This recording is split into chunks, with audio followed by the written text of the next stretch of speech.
Who job jobs and career में स्वागत करता हूं। आज हम बात करेंगे यूनाइटेड किंगडम के बारे में।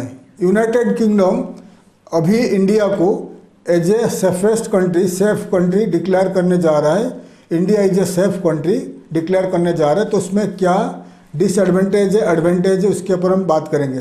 तो पहले क्या होता था, इंडिया से ज़्यादा लोग, ज़्यादा करके पंजाब से लोग जाते थे, यूके जाते थे। यूके में जाकर एसाइलम सीकर के लिए अप्लाई करते थे। एसाइलम सीकर हो गया कि अपने देश में उनका जीवन के ऊपर कोई प्रॉब्लम है, कोई दुश्मनी है या कोई प्रॉब्लम है या इंडिया में प्रॉब्लम है उनके लिए। तो इसीलिए एक कंट्री का सिटीजन दूसरे कंट्री में, कोई अंडर डेवलप कंट्री का कोई सिटीजन डेवलप कंट्री में जाकर एसाइलम सीकर के लिए अप्लाई करते कि अपना देश में गरीबी है, अपना देश में प्रॉब्लम्स है, तो हम दूसरा कंट्री का सिटीजनशिप के लिए अप्लाई करेंगे। तो उसके लिए एसाइलम सीकर के नॉर्मली जो कैंडिडेट, जो आदमी दूसरे देश में जाकर एसाइलम सीकर के लिए अप्लाई करता है, अपील करता है, तो उसको अपना ही स्टेट से, अपना ही राज्य से, अपना ही डिस्ट्रिक्ट से कोई अपोजिशन पार्टी रहेगा। जैसे कि आपका गवर्नमेंट ए है, अपोजिशन पार्टी बी है, तो अपोजिशन पार्टी का कोई एमएलए और एमपी लेटर लिख के देगा कि ये आदमी का लाइफ को डेंजर है ये देश में, इसलिए वो और दूसरा कंट्री जाना चाहता है। तो ऐसा करके पंजाब से, दिल्ली से नॉर्मली काफ़ी सारे लोग यूके गया। पहला यूके में जाकर एसाइलम सीकर के लिए अप्लाई किया और वहाँ पर एसाइलम का उनको मिल गया, अप्रूव हो गया। फिर धीरे धीरे उनको यूके का सिटीजनशिप मिल गया। तो ऐसे इलीगली हज़ारों लाखों के हिसाब से भारत से जाकर लोग यूके में बस गए। तो ये प्रॉब्लम के वजह से अभी यूके का prime minister Rishi Sunak and वहाँ का जो home minister, external affairs minister, तो उन्होंने अभी डिक्लेयर किया है कि India is A safest country, India is a safe country. और सेफ, जो कंट्री सेफ है, जो देश सेफ है, जो कंट्री में प्रॉब्लम नहीं है, उस देश का नागरिकों को, वहाँ उस देश का सिटीजन को कोई भी कंट्री नहीं एसाइलम अप्रूव नहीं करेगा। मतलब अभी इंडिया से कोई भी सिटीजन यूनाइटेड किंगडम यूके में जाकर एसाइलम के लिए अप्लाई नहीं कर पाएगा। अगर अप्लाई भी करता है तो उसको रिजेक्ट हो जाएगा, अप्लाई नहीं कर सकेगा। सो पहला क्या होता था, इंडिया से लोग जाते थे, अपने जो एमपी एमएलए से लेटर ले लेते कि अपने लाइफ को डेंजर है इंडिया में और अपना देश में प्रॉब्लम है, भूखमरी है, गरीबी है, टेररिज्म प्रॉब्लम है, ये लेटर लेके जाते थे यूके में एसाइलम सीकर के लिए अप्लाई करते थे। एसाइलम सीकर अप्लाई करने के टाइम पे ये लेटर चाहिए, ये लेटर ज़रूरी है फ्रॉम योर लोकल एमएलए और लोकल एमपी, उनका लेटर हेड में। उसके बाद अप्रूव हो जाता था एसाइलम। फिर उस देश में रहने के बाद आपको यूके का सिटीजनशिप मिल जाता था। तो ऐसा करते थे। लेकिन अभी यूके ने देखा ये, क्योंकि जो लोग जाते थे इंडिया से अपने एमएलए एमपी को 2 लाख 5 लाख पैसा दे के लेटर लेते थे, लेटर लेके जाकर अप्लाई करते थे एसाइलम सीकर अप्रूव होने के बाद कुछ साल के बाद यूके का सिटीजनशिप मिल जाता था। तो यूके का सिटीजनशिप मिलने के बाद वो इंडिया नहीं आ पाएंगे, लेकिन यूके में, वर्ल्ड में कोई भी कंट्री चले जाएंगे, जा सकते हैं, ट्रैवल कर सकते हैं, लेकिन इंडिया नहीं आ पाएंगे। जो एसाइलम के प्रोसीजर में जाता है, एक देश दूसरे देश का सिटीजनशिप लेता है।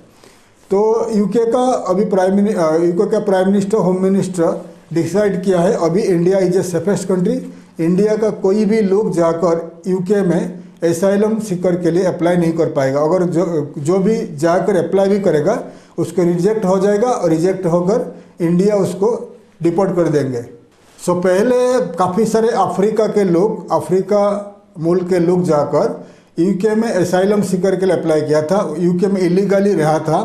तो अभी यूके ने क्या किया, क्योंकि उनका देश में भी नौकरी नहीं है, यूके में जॉब का बहुत प्रॉब्लम है, तो उनका इलीगली जो लोग रहते हैं एसाइलम के लिए, एसाइलम सीकर्स जो रहते हैं इन यूके, उनके लिए भी नौकरी नहीं है। तो इसीलिए यूके गवर्नमेंट ने अपना जो Rwanda, east African country Rwanda के साथ एक एग्रीमेंट किया है कि जितने सारे अफ्रीका के लोग गए हैं, इलीगली रहते हैं इन यूके, उनको लेकर वहाँ रुवांडा में कैंप बनेगा, वो कैंप में रहेंगे और उनका जो खर्चा होगा, मंथली जो खर्चा होगा, यूके गवर्नमेंट रुवांडन गवर्नमेंट को देगा।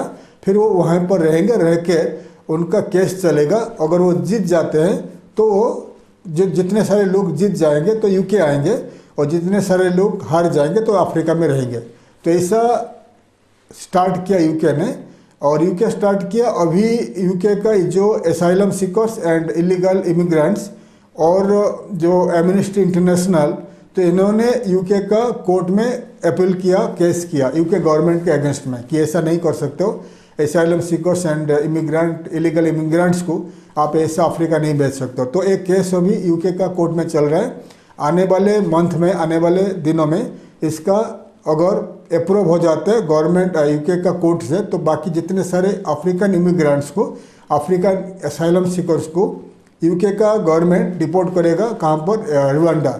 रुवांडा में पहुंचने के बाद वो लोग रुवांडा में कैंप में रहेंगे, फिर वहाँ पर वेट करेंगे। उनका जो एक्सपेंसेस, वहाँ का खाना पीना रहने का जो एक्सपेंसेस यूके गवर्नमेंट पे करेगा रुवांडन गवर्नमेंट को।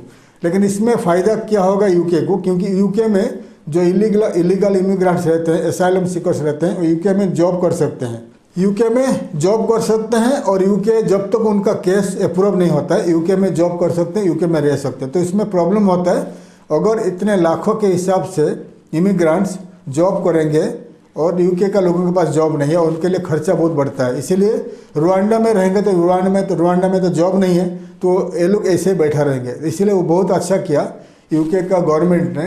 तो यूके का गवर्नमेंट अभी ये अगर जीत जाता है तो जितने सारे इलीगल इमिग्रेंट्स इन अफ्रीकन ओरिजिन रुवांडा भेज देंगे। इसीलिए इंडिया का ओरिजिन, इंडियन ओरिजिन जितने सारे immigrant, illegal immigrants from India, अभी यूके आप नहीं जा सकते। अगर यूके जाओगे, पकड़ा जाओगे तो डिपोर्ट हो जाओगे, नहीं तो आपको पकड़कर वो इंडिया डिपोर्ट कर देंगे। क्योंकि अभी यूके इंडियंस को अभी एसाइलम सीकर वीज़ा नहीं देगा, इमिग्रेंट्स को वहाँ कैंप में नहीं रखेगा, इमिग्रेंट्स को पकड़कर इंडिया डिपोर्ट करेगा। इसीलिए जितने आप यूके जाने वाले हो अभी स्टॉप कर दीजिए यूके जाने के लिए। अभी मत सोचिए, क्योंकि यूके अभी स्ट्रिक्ट हो गया है इलीगल इमिग्रेंट्स के ऊपर।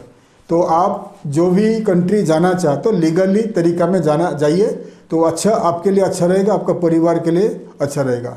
थैंक यू, धन्यवाद, जय हिंद।